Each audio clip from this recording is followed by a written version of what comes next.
perlu mengikuti perkembangan COVID dari hari ke hari. Tidak ada satu hari pun beliau luput dalam melakukan pencermatan data-data, baik data COVID-nya maupun data vaksinasinya. Ini saksinya Pak Kadis Kesehatan dan juga Kasatpol PP yang lain-lain. Jadi beliau selalu mencermati pergerakan COVID dan progres dari vaksinasi. Nah, berkaitan dengan dinamika COVID yang ada saat sekarang ini, saya ingin menyampaikan satu, bahwa COVID ini sekarang memang sedang naik di Indonesia, terutama di kota-kota besar, terutama sekali di Pulau Jawa. Bali adalah pulau yang secara geografis sangat dekat dengan Jawa.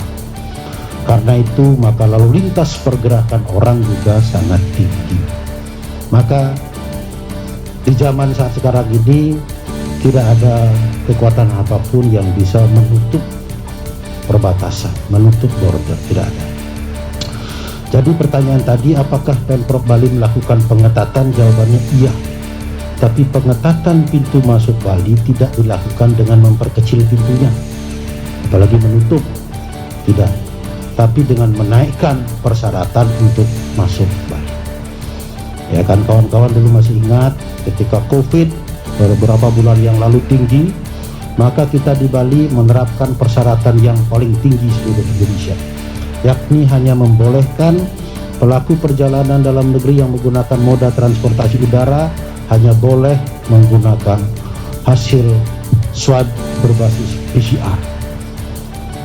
Begitu juga di Pelabuhan Gilimanuk dan Padang Bae menggunakan antigen dan PCR dan antigen.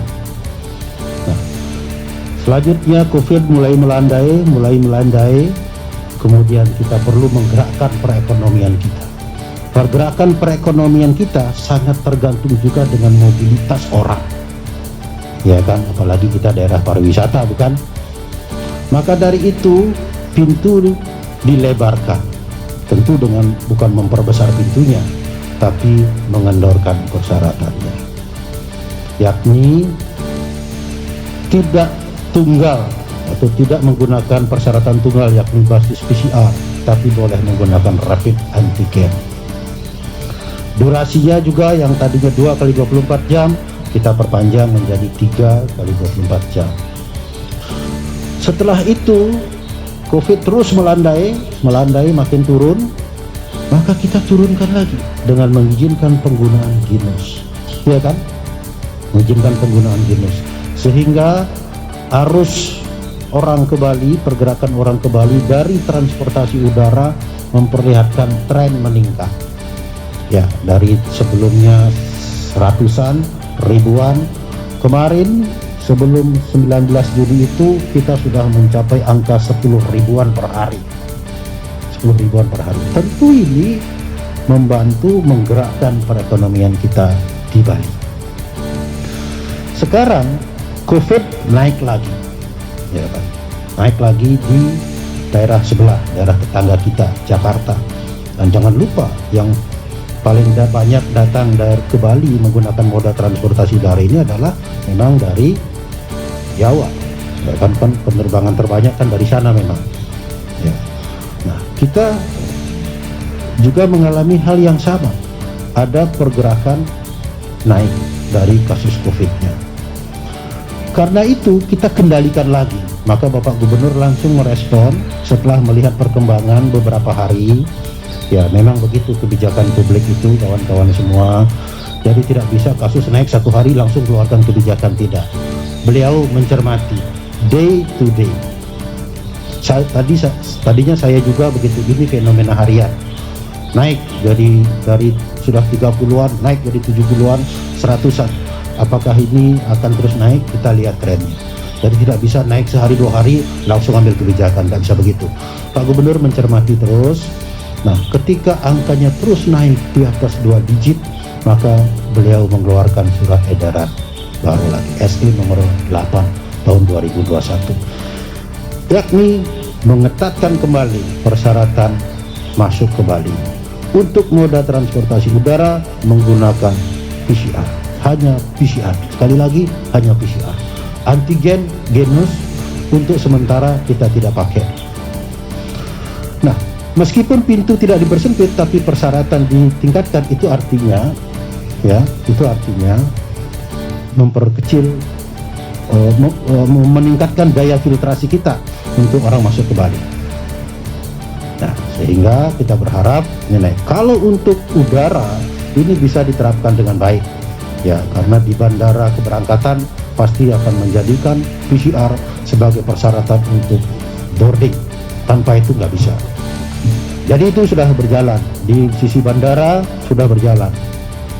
Satgas juga sudah berkoordinasi dengan otoritas bandara, sudah berjalan. Lalu ada pertanyaan, bagaimana dengan Gilimanuk dan Padang Bayi sebagai pintu masuk? Ya, benar. Seperti biasanya, kebijakan di sana memang agak longgar karena lalu lintas di sana frekuensinya lebih tinggi, kelas ekonomi masyarakatnya juga. Di situ juga ada logistik, jadi kompleks sekali pergerakan orang Ketapang Gilimanuk, kompleks sekali. Ya, tidak sekompleks di Bandara Ngurah Rai. Karena itu maka kebijakan di sana harus mempertimbangkan derajat kompleksitas pelaku perjalanan di sana. Di sana ada orang yang pulang pergi dagang sayur, di sana ada orang yang mengangkut logistik balik lagi, di situ ada orang kita yang juga mau sembahyang ke Jawa dan lain sebagainya. Kompleks sekali. Tidak semuanya orang berwisata ajudan di sana. Maka di situ diterapkan persyaratan, yakni menggunakan PCR atau antigen. Genus kita hentikan juga sama. Jadi di Gilimanuk kita hentikan juga genus. Pertanyaan berikutnya adalah bagaimana pengawasannya? Nah, untuk di bandara pengawasan relatif lebih mudah karena ada otoritas-otoritas yang kuat yang bisa memfilter orang dan tidak mengizinkan orang terbang. Tetapi di Ketapang relatif sulit karena itu perlu penjagaan orang. Pak Kadis Perhubungan sudah berkoordinasi dengan otoritas di Ketapang dan juga otoritas di Pelabuhan Gilimanuk untuk melakukan filtrasi. Nah, kalau kawan-kawan media menemukan atau mensinyalir, ya, belum tentu kawan-kawan ini menemukan, tapi mungkin mensinyalir ada yang masuk melalui cara-cara yang tidak patut, itu menjadi catatan kami dan Pak Kadisub. Makanya saya ajak di sini supaya mendengarkan masukan dari kawan-kawan untuk mengetatkan kembali di sana. Bahkan dalam SE Bapak Gubernur tanggal SE nomor 8 yang ditetapkan 2 hari yang lalu itu sudah dipersyaratkan juga bahwa rapid antigen dan juga PCR harus menggunakan barcode supaya bisa dilihat keasliannya. Artinya dari sisi kebijakan Bapak Gubernur sudah mengantisipasi hal tersebut.